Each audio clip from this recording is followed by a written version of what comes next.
let's go into Nolan Wells a little bit. July 3rd, Wells, 18, and this is the young guy in Mississippi.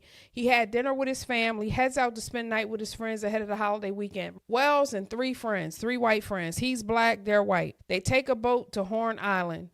And there's no facility, no communications, 10 miles off the Mississippi coast to celebrate the 4th. Between 3 to 4:30, he's last seen on the beach. One friend's mother, a Jackson County Chancery judge, says the boat had bilge pump trouble and that Nolan made a decision to stay on the island, to come back later with another group.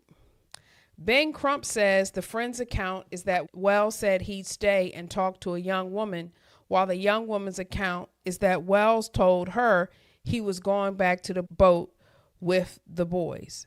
A direct contradiction Crump has flagged publicly.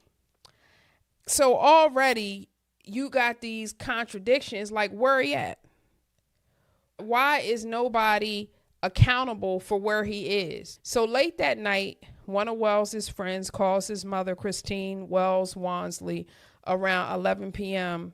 to report him missing.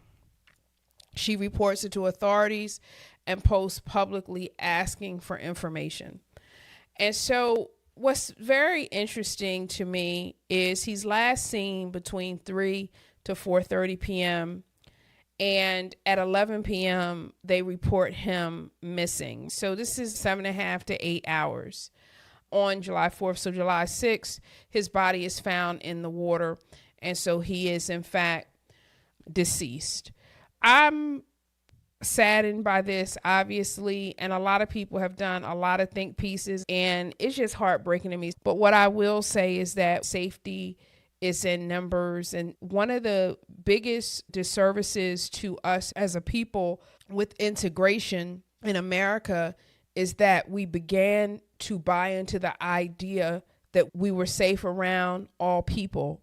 And the fact simply remains is that we aren't. And no, we don't want to admit it. And no, for some people, oh, you're being critical. You always got something negative to say. Okay, cool. But it's still a fact that we've bought into the idea that we are always safe, when the reality is we are not always safe. Now, here are some things that are disputed and unresolved. His phone, Wells's mother tracked it via Life 360 and found it at one of the friends' houses before police did. As a mother, as a black mom, this would bother me. Why does someone have my son's phone and they haven't let me know they have my son's phone? That would bother me. Crump has repeatedly flagged this as strange. What teenager leaves their phone behind? And the mother says she found no saved Snapchat photos or videos from that day, which she considers suspicious. Now, what I take from that is her son must be Snapchatting, and so someone went into his phone, deleted things. A viral video of someone yelling near the island on July 4th circulated widely. One of Wells's friends, Trayston Shepard, has publicly said on Good Morning America that the voice is his, not Wells, and there was no altercation involving Wells. The investigators have specifically asked the public for original unedited photos and videos from the day, particularly those depicting alleged altercations or images including Wells, and are investigating online reports of a possible altercation on the island. Who's going to submit some unedited videos and photos? Do I believe that they're going to do that? No, because people are too interested in covering up stuff. Final autopsy cause of death has not been released. Toxicology is pending. The family with Crump commissioned an independent autopsy funded by Colin Kaepernick. That is our kneeling quarterback who basically had his career ended because he protested the death of George Floyd. But the independent autopsy is supposed to happen because we have concerns about how the case would have been handled given Mississippi's history. To say in 2026 that we have to have an independent autopsy because we cannot trust the state of Mississippi, that is crazy talk in 2026, and yet absolutely true.